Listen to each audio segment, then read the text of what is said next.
नमस्कार, मैं हूं विशाल शर्मा और आप देख रहे हैं मनी सेंट्रल। ये एक ऐसा शो है जहां हम गवर्नमेंट पॉलिसी से लेकर इकोनॉमी, शेयर बाजार और पर्सनल फाइनेंस यानी आपकी जेब से जुड़े मसलों पर बात करते हैं। इन मसलों को आसान भाषा में विस्तार से समझाने के लिए हमारे साथ मौजूद हैं हमारे सहयोगी और वरिष्ठ आर्थिक पत्रकार प्रवीण शर्मा सर, आपका मनी सेंट्रल में बहुत स्वागत है। धन्यवाद विशाल। भारत और अमेरिका के बीच पिछले काफी समय से ट्रेड डील पर बातचीत चल रही है। हालांकि अब इसे लेकर जल्द ही अच्छी खबर मिलने वाली है। ये हम नहीं कह रहे, बल्कि ये कहना है अमेरिका के कॉमर्स सेक्रेटरी हॉवर्ड लिटनिक का। उन्होंने भारत और अमेरिका के बीच जल्द ही ट्रेड डील होने के आसार जताए। इस खबर के क्या है मायने, क्या दोनों देशों का ट्रेड बढ़ने वाला है, जानने और समझने की कोशिश करेंगे। इसके अलावा आज चर्चा करेंगे अमेरिका की OECD यानी organisation for economic cooperation and development ने अमेरिका और दुनिया की आर्थिक ग्रोथ को लेकर चेतावनी दी। उन्होंने जीडीपी ग्रोथ में बड़ी कटौती की। क्या है OECD रिपोर्ट, क्या आर्थिक मंदी की दहलीज पर खड़ा है अमेरिका, जानने की कोशिश करेंगे। और अंतिम में चर्चा करेंगे भारत के बैंकिंग सेक्टर में होने वाले सबसे बड़े बदलाव की। आरबीआई आने वाले समय में कुछ नियम बदल सकता है जिससे विदेशी निवेशकों को भारत के बैंकों में ज्यादा हिस्सेदारी लेने का मौका मिल सके। क्या है ये खबर, आसान भाषा में समझने की कोशिश करेंगे। तो चलिए फटाफट करते हैं मनी सेंट्रल की शुरुआत। भारत और अमेरिका के बीच व्यापार समझौते पर जल्द ही सहमति बन सकती है। अमेरिका के कॉमर्स सेक्रेटरी हॉवर्ड लुटनिक ने रविवार को कहा कि दोनों देशों ने एक ऐसा संतुलन खोज लिया है जो दोनों के लिए फायदेमंद है। प्रवीण सर, लुटनिक की यह टिप्पणी ऐसे समय में आई है जब अमेरिकी राष्ट्रपति डोनाल्ड ट्रंप की ओर से निर्धारित 90 दिनों की टैरिफ पॉज की डेडलाइन नजदीक आ रही, यानी 9 जुलाई। अगर 9 जुलाई से पहले इंटरिम ट्रेड डील नहीं होता है तो भारत के ऊपर 26% रेसिप्रोकल टैरिफ लग जाएगा। हालांकि अभी भारत पर सिर्फ 10% बेस टैरिफ लग रहा है। सर, मेरा आपसे ये सवाल है कि भारत को क्या बेहतर डील मिल जाएगी क्या?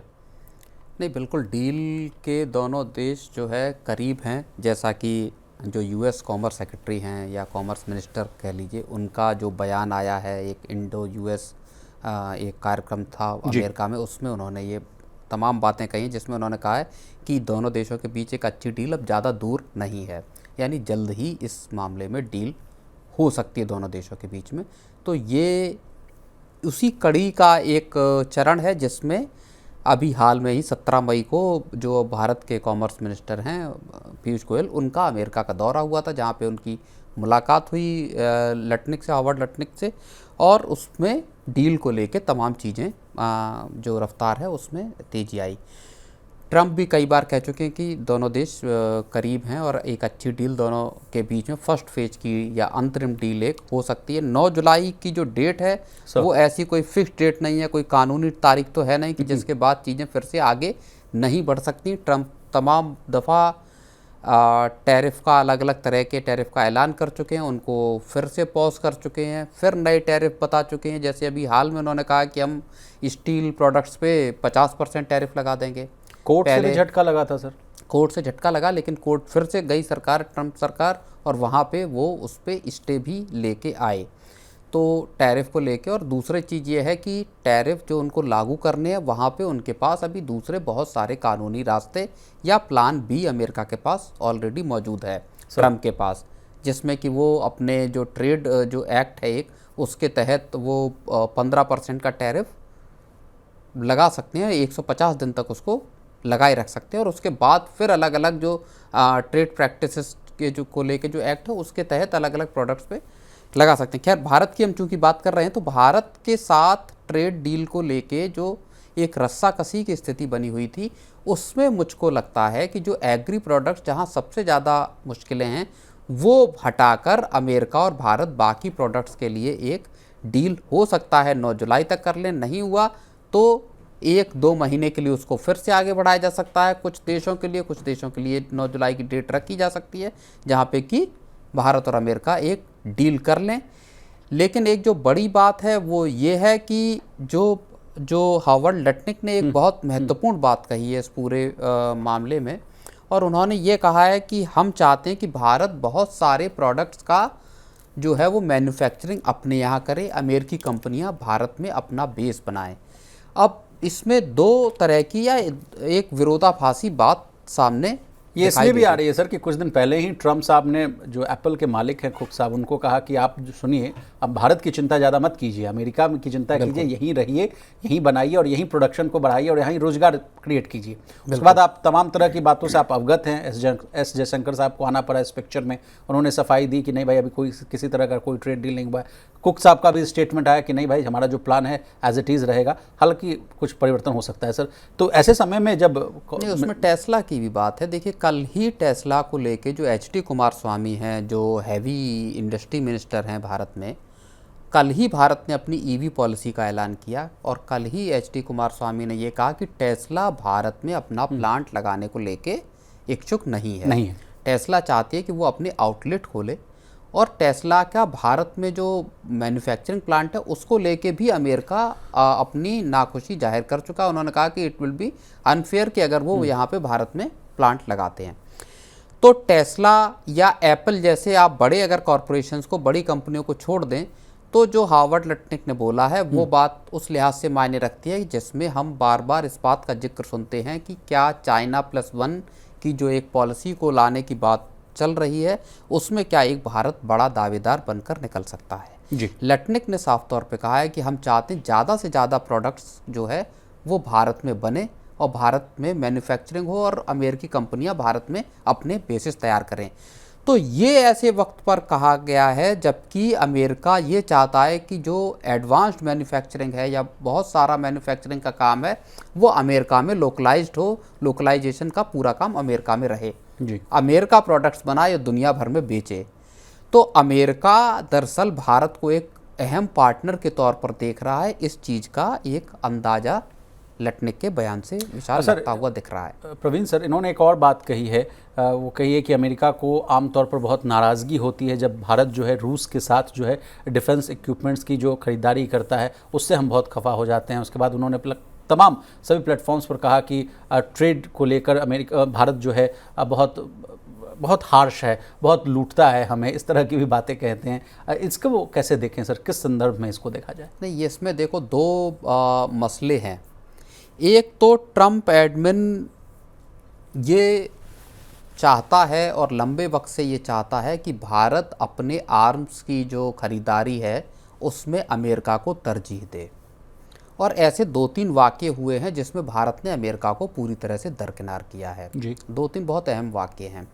एक वाक़या है आपका राफाल का, जिसमें कि अमेरिकी फाइटर जेट्स थे, जिसमें कतार में यूरो फाइटर था, राफाल था, अमेरिकी F-35, और दूसरे अमेरिका लगातार कोशिश कर रहा है कि भारत F-35 जहाज़ ले ले। पहले F-18 लेने के लिए उन्होंने कहा कि F-18 आप ले लीजिए, भारत ने मना कर दिया। फिर जो हमने 26 फ्रांस से पहले राफाल लिए एयरफोर्स के लिए, और अभी फिर 63,000 करोड़ का सौदा किया मरीन राफाल एम जो मरीन्स के लिए हैं, यानी जो नेवी के लिए हैं राफाल, उसका। उसके अलावा दूसरा जो बड़ा इंस्टेंस है वो है S-400 का, जो भारत ने रूस से लिया। उसकी 5 बैटरीज इंडिया के पास हैं। लंबा चौड़ा बड़ा सौदा है। और अभी जब ऑपरेशन सिंदूर हुआ उसमें जब दोनों देश कॉन्फ्लिक्ट के एक कगार पे आए तो S-400 की कामयाबी पूरी दुनिया ने देखी। हमने भी देखा कि किस तरह का सक्षम एक रशियन प्लेटफॉर्म है जी। अमेरिका न ये चाहता था कि भारत S-400 रूस से खरीदे, तमाम तरह के जो सैंक्शंस है लगाने की बात कही, लेकिन भारत ने लिया। अब इन सब चीज़ों का, चूंकि रशिया के साथ भारत पोस्ट इंडिपेंडेंस, भारत ने रशिया को अपना स्ट्रेटेजिक कहें या आर्म्स के इक्विपमेंट पूरे प्लेटफॉर्म की सप्लाई का सबसे बड़ा साझेदार चुना। अमेरिका को हमने दरकिनार किया। जाहिर तौर पर बात है, सोवियत यूनियन के साथ हमारा आर्म डील लंबे वक्त से जारी है, यूएसएसआर के साथ, और उसमें चाहे टैंक हो, चाहे आपकी क्लाशनिकोव हो या दूसरे तरीके के वेपनरी हो, चाहे ब्रह्मोस का एक संयुक्त जो है प्रोडक्शन हो, जिसका डेवलपमेंट भारत और रूस ने मिलके किया है। और ब्रह्मोस की भी जो सफलता है वो भी हमने देखी अभी ऑपरेशन सिंदूर के दौरान। तो वो टेस्टेड ट्राइड प्लेटफॉर्म हैं रशिया के। अमेरिका चाहता है, और इसी कड़ी में उनका ये बयान है, कि आप रशिया के साथ अपनी आर्म्स डीलिंग बंद कीजिए, क्योंकि भारत दुनिया के सबसे बड़े आर्म्स इंपोर्टर्स में है। हर साल बिलियंस ऑफ डॉलर हम खर्च करते हैं आर्म्स इक्विपमेंट और बाकी वेपनरी को खरीदने के लिए। लेकिन हाल फिलहाल के समय में अगर हम देखें सर, माफ़ी चाहूँगा आपको रोक रहा हूँ, भारत जो है इंडिजिनस पर भी काम कर रहा है, यानी जो सेल्फ मेड जो है आर्म्स एंड एमुनिशंस उस पर भी काम कर रहा है। कोशिश की जा रही है कि जो पैसा जो है विदेशों में जा रहा है उसको रोका जाए और यहीं पर R&D कर तमाम तरह के प्लेटफॉर्म्स के जरिए खुद का एक जो है सेल्फ मेड चीज़ जो है मिसाइल्स हो या तमाम तरह की इक्विपमेंट उसको बनाया जाए। इसका भी एक बड़ा फैक्टर देखते हैं आप? नहीं बिल्कुल, लेकिन अभी भारत की देखिए इंडिजिनस जो कैपेसिटी है, जो आर्म प्रोडक्शन कैपेसिटी या कैपेबिलिटीज़ हैं वो अभी उस स्तर की नहीं हैं। दूसरी चीज़ क्या है कि अभी का जो पूरा का पूरा इंडियन डिफेंस प्लेटफॉर्म है, चाहे नेवी से ले लीजिए और आर्मी तक ले लीजिए, मिलिट्री तक ले लीजिए, वो पूरा रशियन है, लार्ज स्केल उसका रशियन है। उनके जो स्पेयर पार्ट्स भी हैं, जब आप उसको ठीक कराते हैं, जब उनके स्पेयर पार्ट्स लेते हैं, तो अब आप अमेरिका से तो लेंगे नहीं जी। वो एक लंबा चौड़ा सौदा रूस के पास जाता है हमेशा से। फिर हमने सुखोई लिए रूस से, तो मिग जो थे, तो वो एक रशिया के साथ लंबा पुराना रिलेशनशिप है भारत का, और भारत उसमें पीछे भी नहीं हटता। तो एक बैलेंस आउट अमेरिका का दबाव ये है कि आप हमसे ज़्यादा से ज़्यादा लें। इंडिया भी ये चाहता है कि चूंकि जो नए ट्रेड टैरिफ लगे हैं उसमें भारत कोशिश ये कर रहा है कि कुछ हम आर्म्स अमेरिका से ज़्यादा लेने की कोशिश करें। जी। अब प्रवीण सर, एक और बात मैं आपसे समझना चाहूँगा। लुटनिक ने कहा है सर कि भारत के प्रति मेरा निजी लगाव है। इस बात को भी मैं आपसे समझना चाहूँगा। उन्होंने कहा कि मैं भारत का बहुत बड़ा प्रशंसक हूँ, मेरे अच्छे दोस्तों में निकेश अरोड़ा हैं जो भारतीय हैं, जब भी मैं भारत आता हूँ तो हम क्रिकेट खेलते हैं, घरों पे पार्टियाँ करते हैं, एक अलग सा अनुभव होता है। इस तरह की बातें करना, फिर प्लस इसमें मैं जेडी वेंस वाला मामला जोड़ना चाहूँगा, उनका आना यहाँ अक्षरधाम मंदिर में घूमना और तमाम तरह की बात करना कि यहाँ बहुत अच्छा मुझे लगता है। इन सब चीज़ों के क्या मायने हैं सर इस ट्रेड डील के? नहीं देखिए, पर्सनल जो भी केमिस्ट्री है या पर्सनल जो भी रिलेशनशिप है, मान लीजिए भारतीय, चूँकि भारतीय जो डायस्पोरा है वो भी अमेरिका में लंबा चौड़ा है और बहुत प्रभावशाली पदों पे हैं। चाहे आप FBI के डायरेक्टर को देख लीजिए, शायद इतिहास में पहली बार हुआ होगा जब FBI का जो डायरेक्टर है वो भारतीय मूल के कश पटेल हैं। जो DNI हैं, जो डायरेक्टर ऑफ नेशनल इंटेलिजेंस है अमेरिका का, जो सबसे अहम पोजीशंस हैं उस पर तुलसी गब्बार्ड हैं, वो भी भारतीय मूल की हैं। तो अमेरिकी प्रशासन में भारतीयों की हिस्सेदारी अच्छी खासी बहुत सारे पदों पे हैं, चाहे ट्रंप प्रशासन हो, चाहे उसके पहले बाइडन हो, या अलग अलग प्रशासन रहे हैं, भारतीय उसमें शामिल रहे हैं। और इसीलिए अमेरिका और भारत का जो ताल्लुकात हैं वो टेक्नोलॉजी से लेके बाकी तमाम सेक्टर तक, चाहे नासा हो, चाहे मेडिसिन हो, पूरा का पूरा अमेरिका में जो मेडिकल या हेल्थ केयर फैसिलिटीज़ हैं उसमें भी इंडियंस की अच्छी खासी है। तो वो अलग है, लेकिन जहाँ पे आपकी रियलिस्टिक है, रियल पॉलिटिक है, जहाँ पे वास्तविकता में चीज़ों को आपको डील करना है, वहाँ अमेरिकी अपने इंटरेस्ट को तरजीह दे रहे हैं और भारत अपने इंटरेस्ट को तरजीह दे रहा है। इसीलिए दोनों देशों के बीच में जो एक ट्रेड डील है कॉम्प्रिहेंसिव, वो आप समझिए कि अप्रैल से अब जून आ गया है और अभी चीज़ें सेटल डाउन नहीं हो पाई हैं बहुत सी चीज़ों पे। और ट्रंप बार बार कह देते कि भारत तैयार है जीरो टैरिफ लेने के लिए, और भारत साफ तौर पे मना कर देता कि नहीं, हम तैयार नहीं हैं जी। और बल्कि मैं कहूँगा कि हाल के दिनों में जब से पहलगाम वाला मसला हुआ या जब से टैरिफ का हुआ, दोनों देशों के बीच में इन चीज़ों को लेके एक तरह का शार्प जो है वो मतभेद भी साफ तौर पर दिखाई दिया। नहीं, उसके पीछे ये भी तो कारण था सर, ये कहते रहते थे, थाली पीट पीट कर कहने लगे कि इंडिया और पाकिस्तान के बीच में जो सीज फायर हुआ है उसमें सबसे ज़्यादा जो योगदान है, रोल है, वो मेरा है। नहीं बिल्कुल, उसको सरकार ने साफ तौर पर डिनाई भी किया। भारत अलग अलग मोर्चों पे, अलग अलग जगहों पे, चाहे शशि थरूर पूरा विजिट पे हैं और बाकी जो भी प्रतिनिधिमंडल इंडिया के गए हैं, वो साफ तौर पे अलग अलग मंचों से इस बात को नकार चुके कि हमको मीडिएशन के लिए आपकी ज़रूरत ही नहीं थी, ना हमने किसी तरह का मीडिएशन स्वीकार किया। इस पूरे में हमारी आपस में बात हुई और हमने सीज फायर का समझौता किया। ट्रंप अलग अलग जगहों पे कहते फिर रहे हैं, मतलब कहते रहते हैं कि मैंने ट्रेड डील का हवाला दिया कि अगर आप सीज फायर नहीं करेंगे, अगर आप जंग नहीं रोकेंगे तो डील नहीं होगी, और तब जाकर भारत माना। यही हाल तो उन्होंने वहाँ भी कहा था सर, रूस यूक्रेन वॉर में भी कहा था कि मैं बहुत जल्द जो है, मैं पुतिन से मेरी 2 घंटे की मुलाकात हुई है, बातचीत हुई है, फ़ोन पर, और मैं बहुत जल्द जो है रशिया यूक्रेन जो वॉर है उसको मैं ख़त्म करते हुआ देखूंगा। लेकिन आज देखिए जिस तरह से जो अपडेट है, ग्लोबल अनसर्टेनिटीज़ फिर से बढ़ती हुई नजर आ रही है। कमोडिटी प्राइसेस की बात कीजिए, क्रूड ऑयल की बात कीजिए, 60 था, 54-55 के आसपास था, वहाँ से बढ़कर जो क्रूड ऑयल है वो 60-65 के आसपास आता हुआ दिख रहा है। तो कहाँ आपने इनकी सारी जो बातें हैं, जो दावे हैं, सब तो झूठे साबित हो रहे हैं सर। नहीं, बिल्कुल वो चीज़ है, और वही अनसर्टेनिटी या जंग की या ग्लोबल जो जियोपॉलिटिक्स की जो मुश्किलें हैं, तनाव हैं, वही मार्केट्स पर भी असर लगातार करता हुआ दिखाई दे रहा। उसी वजह से एफआईआईज भी लगातार बाजार से पैसा निकालने लगे हैं। दुनिया भर में अनिश्चितता एक बार फिर से बढ़ती हुई नजर आ रही है। एक लास्ट सवाल मैं आपसे पूछ रहा हूँ सर, ट्रम्प से रिलेटेड। देखिए, जब उनसे जब पूछा गया लट्टिंग साहब से कि भाई अमेरिका फर्स्ट की नीति पर आप क्या बोलना चाहते हैं, तो उस पर उन्होंने कहा कि जो हमारे प्रेसिडेंट है अमेरिका फर्स्ट के बारे में सोचते हैं, लेकिन वे केवल अमेरिका या विशेष रूप से अमेरिका नहीं सोचते, वो पहले घर का ध्यान रखेंगे ताकि हम बड़े और मजबूत हो सके, लेकिन फिर वो अपने सहयोगियों का भी ध्यान रखते हैं। जिस तरह से कवर अप करने की कोशिश की जा रही है सर, इस बात को ट्रम्प भी कह चुके हैं। ट्रम्प भी इस बात को कह चुके हैं, और उनका भी यही कहना रहा है कि ट्रम्प के लिए मतलब मेरे लिए अमेरिका फर्स्ट ही केवल नहीं है, उसका मतलब ये है कि हमारे साथ जो देश हैं, जो हमारे एलाइज हैं, जो पार्टनर्स हैं, वो भी साथ में ग्रो करें। तो ये बात वो कह चुके हैं, लेकिन वो साथ साथ ये भी बात कहते हैं कि भारत हमसे सबसे ज़्यादा टैरिफ लेता है कारों पे, बाकी चीज़ों पे। भारत दुनिया का सबसे बड़ा जो है टैरिफ एब्यूज़र टाइप से, इस तरह की बातें वो चाहे भारत हो, चीन हो, उसके लिए करते रहते हैं। और नहीं सर, ये एक और वैल्यूबल पॉइंट है सर, ये भी तो आप कह रहे हैं कि 2030 तक इंडिया और यूएस जो है $191 बिलियन से जो अपना जो ट्रेड है उसको $500 बिलियन करना चाहता है। एक तरफ ये भी बात करते हैं, एक तरफ अनसर्टेनिटीज़ वाली भी बात करते हैं।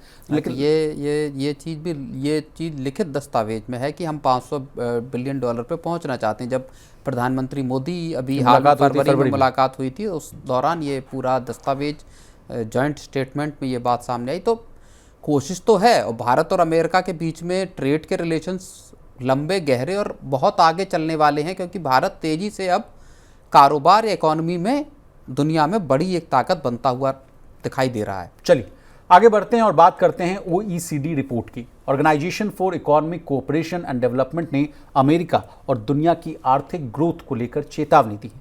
उन्होंने जीडीपी ग्रोथ में बड़ी कटौती की है। OECD के अनुसार ये स्लो डाउन खासकर अमेरिका, कनाडा और मेक्सिको में दिखेगा, जबकि अन्य इकोनॉमीज में थोड़ी बहुत गिरावट होगी। 2025 में अमेरिका की जीडीपी ग्रोथ 1.6% रहेगी, जबकि पहले ये अनुमान 2.2% की थी। इसके अलावा 2026 में भी OECD ने 1.5% ग्रोथ की उम्मीद जताई। सर, क्या आर्थिक मंदी की दहलीज पर खड़ा है अमेरिका, ये हम आपसे समझना चाहेंगे। और अगर ये दिक्कतें आई सर, तो फिर what about the global world order? नहीं, बिल्कुल देखिए, जो OECD जो बात कह रहा है, उसमें अमेरिका की तो 1.5% पे इकोनॉमी आ ही जाएगी, 1.5% की ग्रोथ पे। और इस साल 1.6% की उन्होंने बात कही है, अगले साल 1.5% की। और उसका जो शुरुआती जो संकेत है, इंडिकेटर, वो उनकी पहली तिमाही के जो ग्रोथ के आंकड़े हैं वहाँ से 0.3 जो हुआ, हाँ, उसको रिवाइज किया गया था, तो 0.2% का नेगेटिव ग्रोथ दिखाई दे रही है अमेरिकी इकोनॉमी में। अब जब अमेरिकी इकोनॉमी गिर के आपकी 1.5% या 1.6% पे आएगी, तो उसका असर जो बता रहे हैं OECD के हिसाब से, और बाकी जो जानकार हैं वो भी इसी बात की ओर इशारा कर रहे हैं कि पूरी की पूरी ग्लोबल इकोनॉमी भी धराशायी होती हुई नज़र आएगी। 3.1% का जो पहले का पूर्वानुमान था या एक फोरकास्ट था, उससे घट के 2.9% की ग्लोबल इकोनॉमी की ग्रोथ रेट होने की आशंका जताई जा रही है। असर देखो सिर्फ कनाडा या मैक्सिको और अमेरिका तक सीमित नहीं रहेगा, इसके रिपल इफेक्ट असल में जब जिस तरह की ट्रेड पॉलिसीज़ वो लेके आए हैं, जहाँ पे दुनिया भर के लिए कारोबार करना मुश्किल हो जाएगा, तो असर उसके पूरे ग्लोबल लेवल पे दिखाई देंगे, और उसमें भारत भी अछूता नहीं रहेगा। सर, इसके आगे चर्चा में बढ़ेंगे, लेकिन इसके कारण क्या क्या हैं? एक तो आपने ट्रेड अनसर्टेनिटीज़ की बात की, और क्या क्या फैक्टर्स हैं सर जिस पर भी हम लोग बात करना चाहेंगे? नहीं, ट्रेड अनसर्टेनिटीज़ के साथ इस वक्त सबसे बड़ी समस्या जो ग्लोबल जिस तरह के भू राजनीतिक जो टेंशन चल रही हैं, चाहे रूस यूक्रेन की जंग हो, चाहे इजराइल हमास और यमन में जिस तरह के हालात बने हुए हैं, अभी भी वहाँ जंग रुक नहीं पाई। हमास के साथ अभी सीज़ फायर हो नहीं पाया, लड़ाई बार बार गाज़ा पे फिर से इजराइल के जो स्ट्राइक्स हैं वो हैं। तो दुनिया भर में जिस तरह के, और बिल्कुल रिसेंटली भारत और पाकिस्तान भी एक बार युद्ध के कगार पे पहुंच गए, तो जिस तरह फिर के अमेरिका और चीन वाला भी मामला था। अमेरिका चीन का है, कहा यह जा रहा है कि जो अमेरिका की तरफ से साफ तौर पे एक बात कही गई है कि चीन जो है वो कुछ बड़े वो कर सकता है, अपने मिलिट्री एक्सपेंशन कर सकता है, तो उसमें ताइवान हो गया, बाकी कंट्रीज़ हो गई, उनके लिए एक खतरा पैदा हो गया। चीन उल्टी धमकी दे रहा है कि आप इस तरह की बातें ना करें। तो दुनिया भर में जिस तरह की, और रूस पे जो ड्रोन्स का हमला यूक्रेन की तरफ से हुआ है, उसके बाद एक बिल्कुल न्यूक्लियर क्या थ्रेशोल्ड पे पहुंच गई है दुनिया की, जहां पे लड़ाई भड़क सकती है। ये तमाम मसले ऐसे हैं जो इस वक्त पूरी दुनिया के लिए एक बड़ी चिंता का विषय बने हुए हैं। लेकिन सर, भारत के लिए एक अच्छी खबर ये है, हालांकि इन्होंने अनुमान को कुछ घटाया है। फाइनेंशियल ईयर 2026 के लिए भारत की जीडीपी ग्रोथ के अनुमान को 0.1% घटाकर 6.3% किया है, और फाइनेंशियल ईयर 2027 के लिए भी जो ग्रोथ का अनुमान है उसमें 0.2% की गिरावट है, घटाकर 6.4% के आसपास किया है। इस पर आपका क्या टेक है, और इसमें उस कहानी में जोड़िएगा Q4 के जो अभी जो आंकड़े आए थे 7.4%। इंडिया की ग्रोथ देखिए तकरीबन इंटैक्ट दिखाई दे रही है, अनटिल कोई बड़ा मेजर किसी तरह का एक सेटबैक या कुछ अनसर्टनिटी नहीं क्रिएट होती। मान लीजिए टैरिफ को लेके भारत और अमेरिका की बात नहीं बनती, ऐसी स्थिति में भारत के लिए मुश्किल। और आरबीआई भी जो अपनी एनुअल रिपोर्ट भी अभी जो आरबीआई की आई उसमें भी, या आरबीआई का जो मंथली बुलेटिन आ रहा है उसमें भी, या सरकार की तरफ से, सबका ये कहना है एक सुर में कि हमारे लिए इस वक्त महंगाई मसला नहीं है, हमारे लिए इस वक्त दूसरे फैक्टर मसला नहीं है। सबसे बड़ा मसला जो है इस वक्त वो ग्लोबल अनसर्टनिटी है। टैरिफ को लेके किस तरह की शक्ल सूरत बदलेगी, वो बहुत बड़ा मसला इस वक्त बना हुआ है। जी प्रवीण सर, आगे अब बढ़ेंगे, लेकिन आपने महंगाई का जिक्र किया, तो वो इस रिपोर्ट में भी कहा गया है कि भारत में जो महंगाई की स्थिति है वो काबू में रहने की संभावना है। खाने पीने की चीज़ों की कीमतें कुछ समय के लिए बढ़ सकती हैं, लेकिन कुल मिलाकर अगर देखें तो महंगाई जो है सामान्य रहने की उम्मीद है। ग्लोबल जीडीपी की आपने बात कर ही दी, तो सर आप कंटिन्यू कीजिए। लेकिन इसमें जो OECD की रिपोर्ट है, इसमें एक अहम बात, भारत की महंगाई की तो चलिए बात अलग छोड़ देते हैं, इसमें एक अहम मसला एक और है, और वो है अमेरिका की महंगाई का। जी, अमेरिका में महंगाई की दर को 3.2% पर पहुंचने का अनुमान बताया गया है, जो पहले 2.8% था। अब आप इसको भारत के संदर्भ में समझने की कोशिश कीजिए। और इस रिपोर्ट में यह भी कहा गया कि इसी साल के अंत तक अमेरिका में इन्फ्लेशन 4% पे पहुंच सकता है। अब आप इसको भारत के संदर्भ में समझिए। भारत में अभी महंगाई दर जो अप्रैल का डेटा आया 3.16 था वो 3.16% का आया। अमेरिका में 3.2% की महंगाई की बात कही जा रही है। अमेरिका में या डेवलप्ड कंट्रीज़ में महंगाई 1-2% के आसपास अमूमन रहती हैं, और जो अभी 4 हो गई। हम 4% का, जो 2 से 6% का जो आरबीआई का मैंडेट है, उसमें आरबीआई ये मान के चलता है कि 4% की अगर महंगाई है भारत में, तो वो हमारे लिए कंफर्टेबल जोन है, जहाँ पे कि आप रेट्स को कम लेवल पर रख सकते हैं, ब्याज दरों को निचले स्तर पर रख सकते हैं, लेके आ सकते हैं। अमेरिका क्या अब हाइपर इन्फ्लेशन के दौर में जा रहा है, एक ये बहुत बड़ी समस्या। और यहाँ से निकलेगा अमेरिका की जो स्टैगफ्लेशन की बात जो बार बार आती है, या जो हम भी बार बार अपने मनी सेंट्रल में इस चीज़ का जिक्र करते हैं, क्या अमेरिका स्टैगफ्लेशन की तरफ बढ़ रहा है, जहाँ पे कि आपकी इन्फ्लेशन हाइपर होगी और ग्रोथ आपकी नीचे जाएगी। जी। तो अमेरिका के लिए मुश्किल 3.5% की या 4% की महंगाई अमेरिका के लिए बहुत बड़ी महंगाई है। जी सर, अब तो ये तो बात हुई अमेरिका की, अब ग्लोबल पिक्चर की बात कर लेते हैं। अब मेरा ये सवाल है सर, बहुत ही आसान भाषा में मैं आपसे समझना चाहूँगा कि अमेरिका जब दहलीज पर खड़ा रहेगा मंदी के, तो और जो दुनिया भर के जो ग्लोबल देश हैं उनका क्या होगा?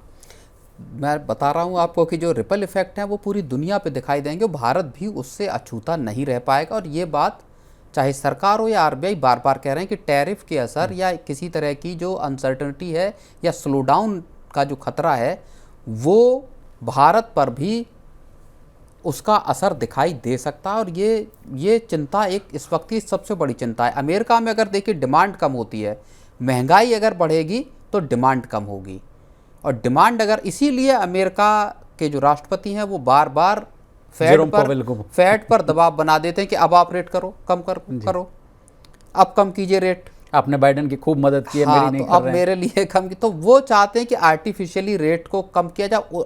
दूसरी तरफ फेड के जो चेयरमैन है उनको ये दिखाई दे रहा है कि अमेरिका स्लो डाउन में जा रहा है। नहीं, वो तो कह रहे हैं अमेरिका कि महंगाई बढ़ रही है, अगर महंगाई बढ़ेगी तो उनके पास रेट कट करने का ऑप्शन ही नहीं बचेगा। तो बड़ी मुश्किल में इस वक्त अमेरिका फंसता हुआ नजर आ रहा है। चीन के साथ चीजें सुलझती हुई नहीं दिख रही, और महंगाई अगर बढ़ती है तो अमेरिकी इकोनॉमी स्लो डाउन में जाएगी और उसका असर फिर दुनिया भर की इकोनॉमी पर पड़ सकता है। चलिए आगे बढ़ते हैं और बात करते हैं आरबीआई की। आरबीआई ने विदेशी निवेश बढ़ाने और भारत की बैंकिंग प्रणाली को मजबूत करने के लिए बैंक मालिकाना नियमों में बदलाव करने की योजना बना रही है, जिससे विदेशी निवेशकों को भारत के बैंकों में ज्यादा हिस्सेदारी लेने का मौका मिल सके। प्रवीण सर, इस खबर के पीछे कहीं यस बैंक और आईडीबीआई बैंक वाली बात तो नहीं है?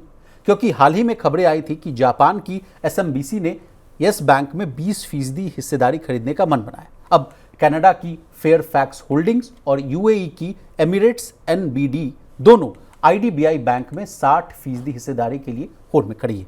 सर, पूरा मामला क्या है, आसान भाषा में आपसे समझना चाहते हैं। नहीं, देखिए, जो सुमितोमो मित्सुई बैंकिंग कॉरपोरेशन या एसएमबीसी है, उसने यस बैंक में आप अपना 20% हिस्सेदारी, जो एसबीआई लेड जो कंसोर्शियम था जिसने वो तब हिस्सेदारी यस बैंक में खरीदी थी जब 2020 में यस बैंक एकदम खत्म होने की या डूबने की कगार पे आ गया था। सरकार को और आरबीआई को उसमें दखल देना पड़ा था, बैंक को बचाना पड़ा था, बैंक के बोर्ड को सुपरसीड करना पड़ा था। इतनी सारी प्रक्रियाएं यस बैंक के साथ 2020 के दौरान हुई थी। राणा कपूर पूरे सिलसिले में फ्रॉड, मनी लॉन्ड्रिंग और दुनिया भर के मामलों में जेल गए। बैंक के ग्राहकों को मॉरेटोरियम का सामना करना पड़ा, यानी पैसा निकालने से रोक दिया गया, जैसा हाल में हमने देखा न्यू इंडिया कोऑपरेटिव बैंक के मामले में। अब यस बैंक में जो स्टेक एसबीआई और जो दूसरे बैंक हैं वो बेच रहे हैं। 20% स्टेक एसएमबीसी ने खरीद दिया, और उसके लिए ही हाल के वक्त में आरबीआई ने कुछ नियमों को चेंज किया था ताकि एसएमबीसी सुमितोमो मित्सुई उस यस बैंक में स्टेक खरीद सके।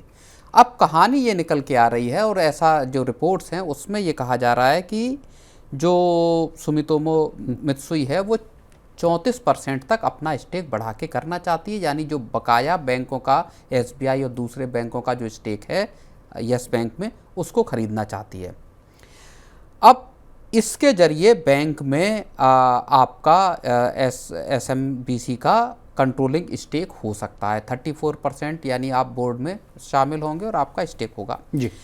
आरबीआई क्या अब कंट्रोलिंग स्टेक देने के लिए, या 50% से ऊपर स्टेक अगर कोई बैंक ले लेता है, विदेशी कोई फाइनेंशियल संस्थान, तो उसके लिए आपको परमिशन लेनी पड़ेगी, आपको बैंकिंग के जो रेगुलेशंस हैं, नियम हैं, उसमें चेंज करना पड़ेगा जी। और अब जो खबर आ रही है वो ये आ रही है कि आरबीआई इस तरह के बदलाव करने के लिए विचार कर रहा है, जिसमें कि एक तो यस बैंक का मामला है, दूसरा आईडीबीआई बैंक का मामला है। इसके लिए आरबीआई नियमों में बदलाव कर सकता है जी। तीसरी इसमें जो एक बड़ी बात यह है वो ये है कि आरबीआई जो रेगुलेटेड फाइनेंशियल एंटिटीज़ हैं, इकाइयां हैं, उनको केस टू केस बेसिस पर इसकी इजाज़त दे सकता है। सर, ये मामला मुझे नहीं समझ में आया, केस टू केस बेसिस पर मतलब? केस टू केस बेसिस का मतलब ये हुआ कि मान लीजिए यस बैंक में सुमितोमो बैंकिंग जो कॉरपोरेशन लेना चाहता है, अब सुमितोमो और यस बैंक के पूरे मामले को सेपरेटली देखा जाएगा।